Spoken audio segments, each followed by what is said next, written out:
RDC TV. O Rio Grande se conecta aqui.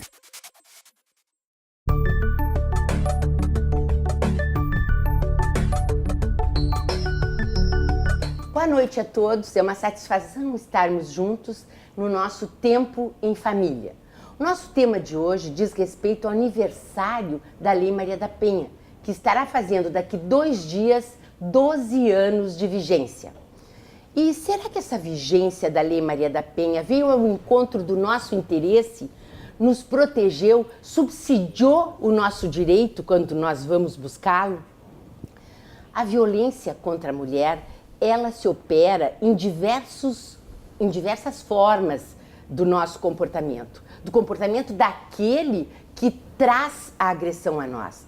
Como que ela se configura, como que ela se tipifica? Se tipifica pela violência sexual, quando esse homem humilha, abusa, oportuniza que essa mulher faça o que ela não quer fazer, a força a atitudes sexuais que não seriam as da preferência dela. Também no sentido de que ele inoportuniza que ela mantenha uma gravidez. Muitas vezes eles buscam, insistem, querem um aborto. Outras vezes há que impõem a utilização dos contraceptivos.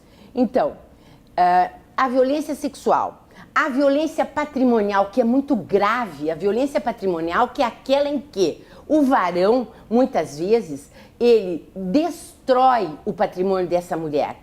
Ele busca benefícios próprios em detrimento da mulher com aqueles haveres que ela tem.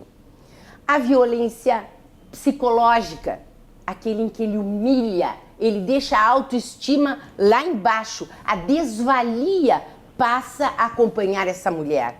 A violência moral, quando na realidade ele injuria, calunia, difama essa mulher. Então nós temos a violência sexual, a violência patrimonial, a violência física, que é aquela que muita gente acha que é a única existente. Não. A violência pode ser física, pode ir de encontro ao corpo, à mantença da fidelidade daquele corpo, com saúde, com preocupação, e inclusive oportunizando essas agressões na frente dos filhos, que no meu entendimento é muito mais grave. Primeiro, porque está na frente dos filhos. Segundo, porque quem agride é aquela pessoa a quem ela dedica tanta confiança. Então, são 5 tipos de violência doméstica ou familiar. Doméstica, porque ambos residem no mesmo espaço, mas podem ser pessoas, até amigas, que vivam com aquela mulher sob o mesmo teto. E a familiar, onde pessoas há que agridem essa mulher, que tem um vínculo de parentesco com ela, seja com um vínculo consanguíneo, seja um vínculo por afinidade, mas tem um vínculo com ela, ou ela entendem como parte da sua família.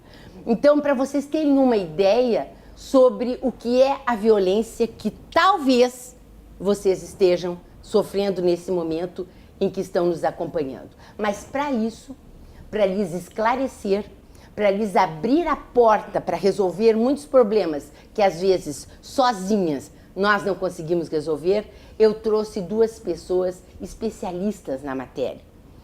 A doutora Tatiana Bastos, um prazer tê-la aqui conosco, doutora, que é a delegada da Delegacia para a Mulher.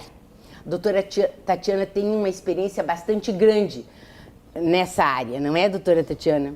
Isso, muito obrigada, Sala, pelo convite. É um prazer enorme participar do teu programa e poder trazer um pouco do trabalho da Delegacia Especializada no Atendimento à Mulher de Porto Alegre, que completou esse ano 30 anos de existência, então que é uma das grandes portas de entrada para a mulher em situação de violência poder fazer a ocorrência policial e ter todos os encaminhamentos necessários e previstos pela Lei Maria da Penha para poder romper aquele ciclo de violência. Então, é um prazer muito grande poder estar aqui e trazer um pouco do nosso trabalho, da nossa realidade, da nossa nossa dinâmica de atendimento e sempre no sentido de encorajar as mulheres a procurarem ajuda. Porque por mais difícil que seja, né, o rompimento desse ciclo, enfrentar essas situações de violência onde tem vínculo afetivo, familiar ou doméstico com o agressor, e é por isso que é tão difícil trabalhar com essa matéria e romper essas violências e conseguir sair dessas situações de violência, o que inclusive vulnerabiliza, né, o que faz com que essa mulher esteja numa grande situação de vulnerabilidade, mas o silêncio é sempre o maior cúmplice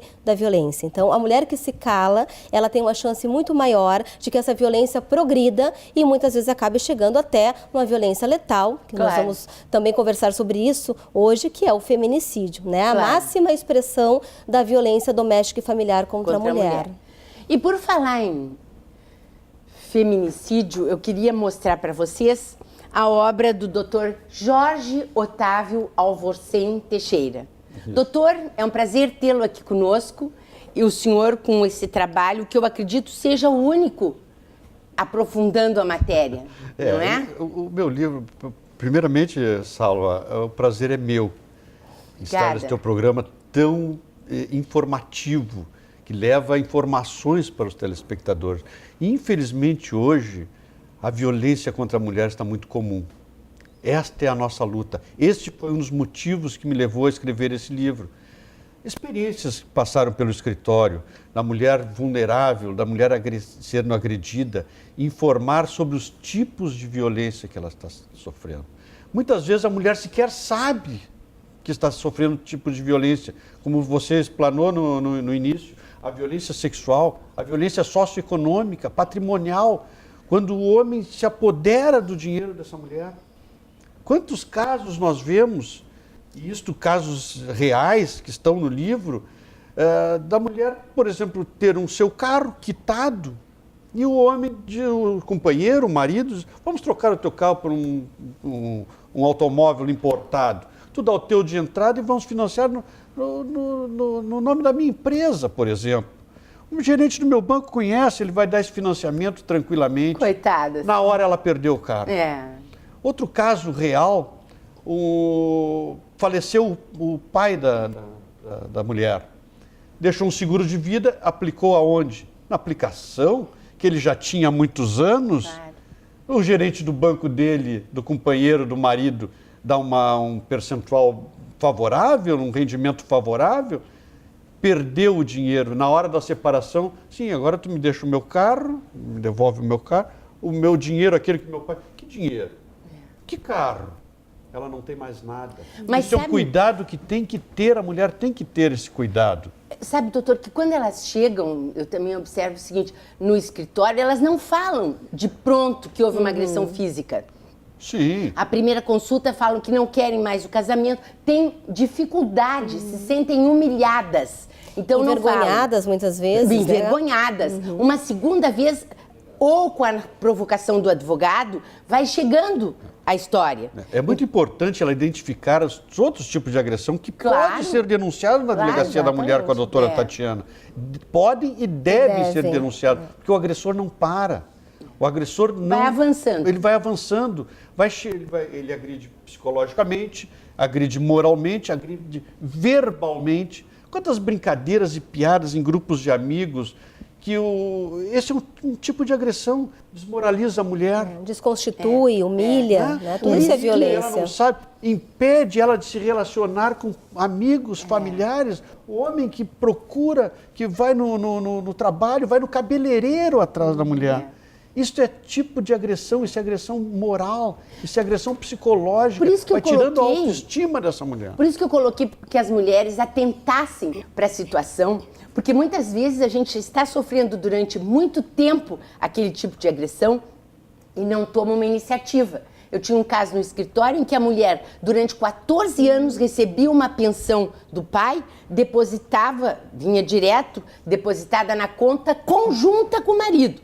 Durante 14 anos ele pegou o valor dessa conta conjunta e passou para a conta da irmã dele, solteira, uma conta particular. Então, 14 anos, depois de 14 anos é que ela chegou no meu escritório para reclamar, para eu pegar essa situação e inoportunizar. Inclusive, ela quis sair de casa. E ele ficou agora vivendo da aposentadoria dele. Sabe qual é a resposta? Que é pensão, doutor.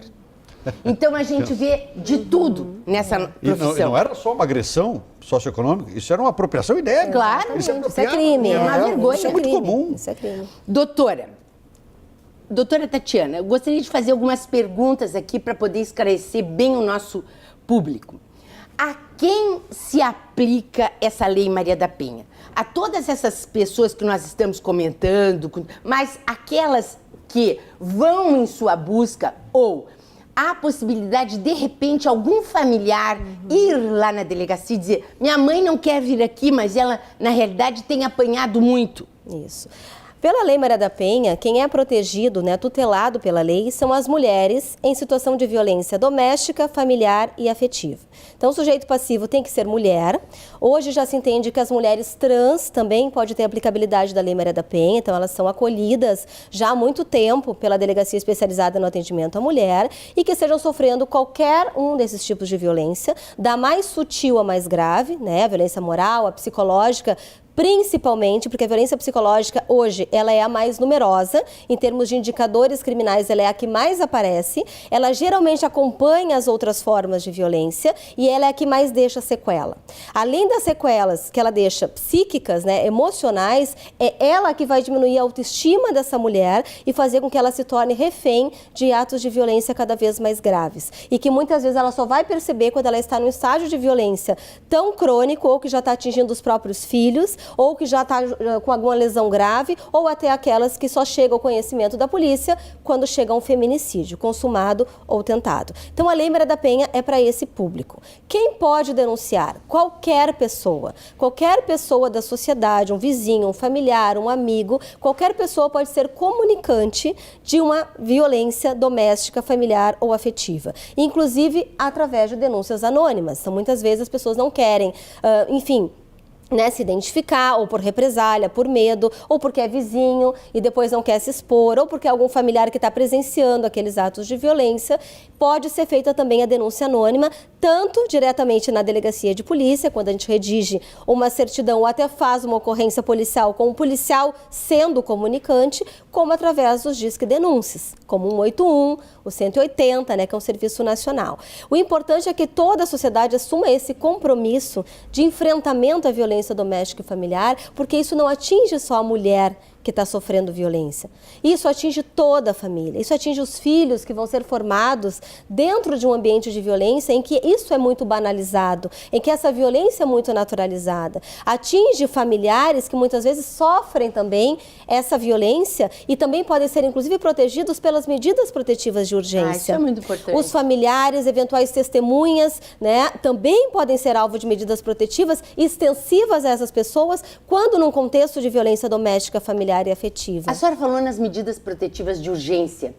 O que são, faz favor, e quais as medidas que a senhora pode tomar? Na verdade, essa é uma das maiores inovações da Lei Maria da Penha. A única legislação federal que possibilita medidas protetivas que restringem condutas dos agressores, a única é a Lei Maria da Penha. Então, ela é para mulheres de todas as idades. É importante que se diga que mulheres crianças, mulheres adolescentes, mulheres idosas, que também têm outro tipo de legislação protetiva, podem também solicitar as medidas protetivas da Lei Maria da Penha. E elas, na lei ali elenca, né, quais são essas medidas. Claro que na lei esse rol ele é meramente exemplificativo, o judiciário percebendo, os advogados atentos que outras medidas seriam interessantes para aquele caso concreto também podem pleitear. Mas as ditas na lei são o afastamento do agressor do lar conjugal, né, quando há coabitação, a impossibilidade do agressor entrar em contato com a vítima por qualquer meio de comunicação, mandar mensagem, telefonar, mandar e-mail, né? Restrição de frequentação de determinados locais,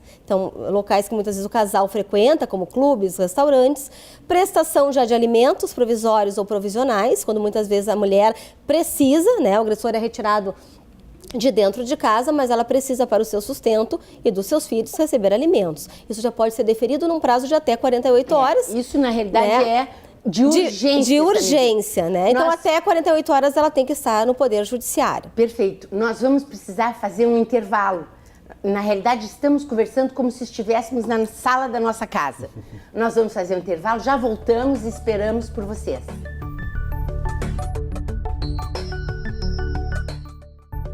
voltamos e vamos rapidamente continuar o nosso papo de sala. Doutora, eu lhe pergunto, doutora Tatiana, por que é tão difícil para essas mulheres, pela sua experiência, sair desse comportamento violento, desse relacionamento funesto? Por que elas não decidem com mais rapidez? Bom, quem vai trabalhar com esse tipo de violência, os operadores do direito e as outras áreas todas de enfrentamento à violência contra a mulher, tem que ter essa compreensão da dificuldade que é para essa mulher romper o ciclo de violência. No nosso país, inclusive, o tempo médio de ruptura dessa violência conjugal é de 10 anos.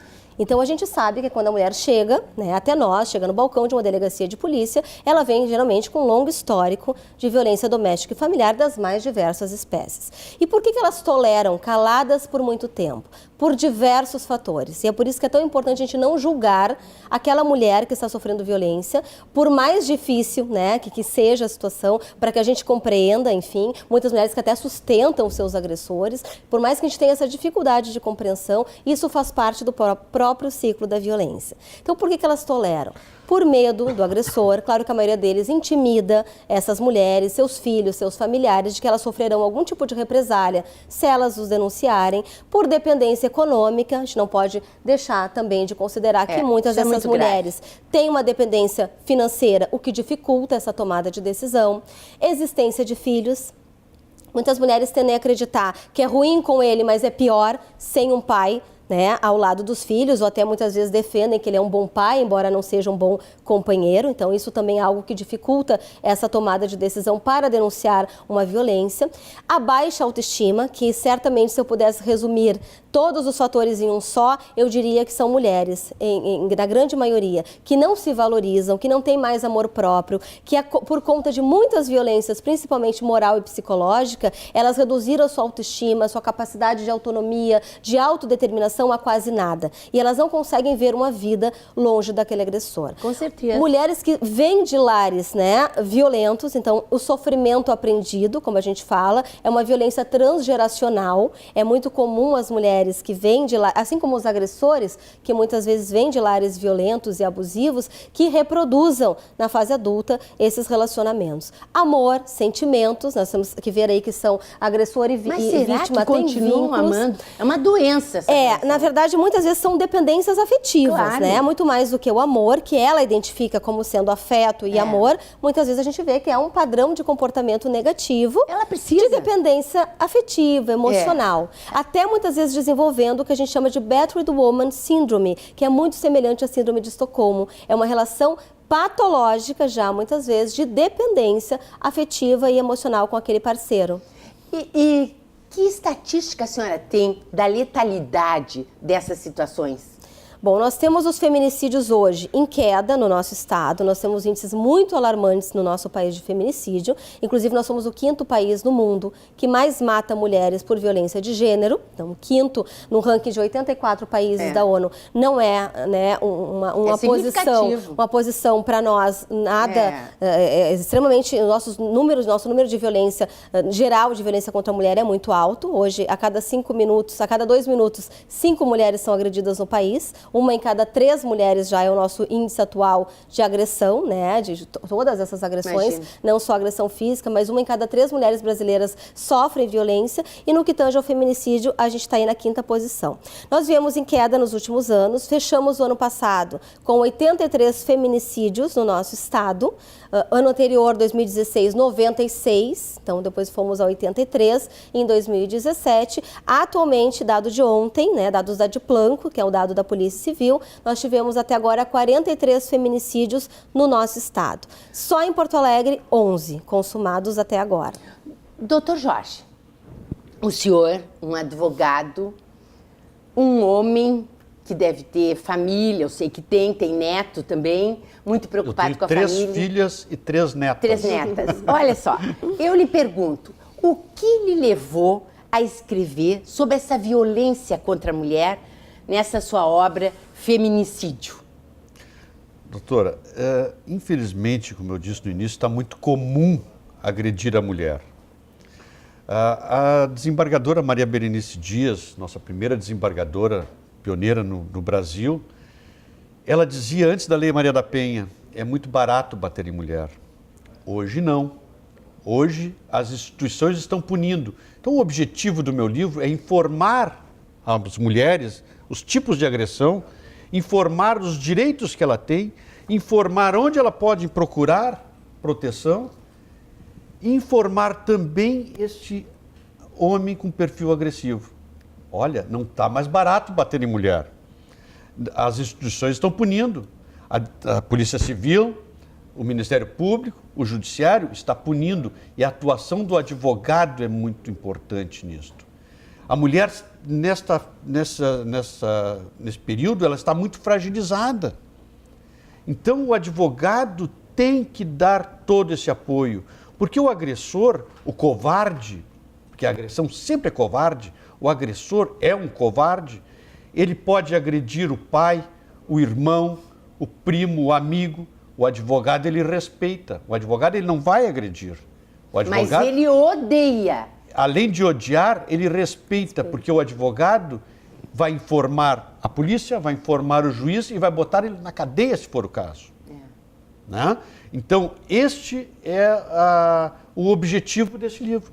Informar tanto a mulher vítima de violência, dos seus direitos, como também, e existem vários casos hoje no Brasil, para recuperar esse agressor.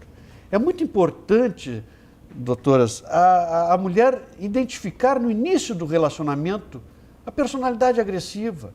Porque o agressor não para, ele vai agredir psicologicamente, ele vai agredir moralmente, ele vai agredir sexualmente, ele vai agredir fisicamente, que vai ficar um hematoma, uma bofetada deixa um hematoma, deixa a costela quebrada, e vai chegar no feminicídio. Um caso clássico da agressão covarde, caso público, o da Luísa Brunet. Qual foi a defesa do agressor, companheiro dela na época? Ela era uma mulher agressiva, ela partia para cima de mim. Isto não é justificativa, nada justifica uma agressão, porque o homem, nós sabemos que tem mulheres agressivas. Eu tinha um casal de clientes que eles tinham cinzeiros, eram os dois fumantes, cinzeiro de cristal, ela jogava aquele cinzeiro de cristal na cabeça dele. Mas o homem tem condições físicas de abrir a porta e ir embora. Eu não vou ficar aqui apanhando de Tito, me jogando panela, cinzeiro, vassourada. Ele abre a porta e sai.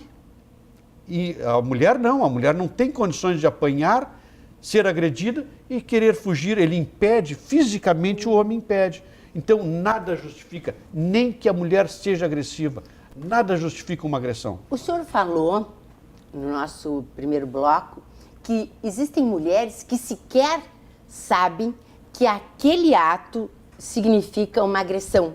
E que, subsidiada nessa situação, elas podem buscar ajuda. Por que elas não descobrem? O que acontece na prática? O homem ciumento, ele começa a minar a mulher, não impede ela de se relacionar com colegas de trabalho, por exemplo. Ele está sempre sem de computador, senha de celular, ele quer o controle. E muitas mulheres e familiares até entendem isso como comum. Isso é natural. Ou mais como gesto de amor. É um gesto de amor, cuidado. ele está cuidando de ti, não, ele está te possuindo. Controlando. E ele começa assim, a agressão é venal, vai partir, o agressor não para, ele vai partir para a agressão física. Porque se a mulher não quiser dar o... Nós tivemos um caso agora, de uma advogada que caiu no Paraná, começou com uma mensagem no WhatsApp. Chegou, foi feminicídio ou suicídio, mas mesmo o suicídio, o que levou essa mulher a cometer um suicídio? Que, aliás, é um dos sintomas, né? A violência exatamente. doméstica e familiar, ela gera uma série de doenças psicossomáticas, depressão e até, muitas vezes, o suicídio, né? Um desespero, realmente, de uma mulher que não conseguiu dar um encaminhamento e enfrentar aquela situação de violência. E no que tange aos feminicídios, eu quero só trazer esse dado, que a maioria das mulheres que morrem hoje, 71% das mulheres vítimas de feminicídio no nosso estado, não tinham medidas protetivas de urgência. E 69% não tinha sequer uma ocorrência policial registrada contra aquele agressor. Então, o fato dela denunciar e dela pedir ajuda e pedir uma medida protetiva vai inibir e muito essa progressão da violência. A justificativa é que não adianta. homens com poder econômico, não adianta, ele tem muito poder econômico. Tinha um caso que teve determinação de prisão, ele ficou 10 dias na clandestinidade, está no livro. E ela me disse, ele foi para Punta del Este, ninguém vai prendê-lo, ele foi para Punta... Tem certeza? Tem Interpol, tem um mandado de prisão. Então infelizmente, tem meios de punir. De se punir. Infelizmente, o nosso tempo é exíguo. Eu queria fazer uma observação no que respeita a essa dificuldade que a mulher tem de declarar a violência do marido, e muitas vezes até ela coloca o seguinte, que este marido, nós não vamos conseguir entrar em juízo contra ele, que ele é violento, que ele vai atacar o advogado, que ele é um cara carismático, que o advogado cuida. Imagina só, nós estamos ali para isso, assim como a Delegacia para o Socorro da Mulher. O nosso programa está terminando. Eu quero agradecer a esses 2 brilhantes profissionais. Nós teríamos muito, mas muito mais tempo para falar e descobrir das mazelas de uma delegacia de polícia e da sua dedicação à pesquisa e ao trabalho que o senhor colocou aqui. Foi uma satisfação tê-los na nossa companhia. Agradeço aos 2 profissionais e até domingo que vem, às 18h30, aqui, no 524 ou 24 da NET. Muito obrigada.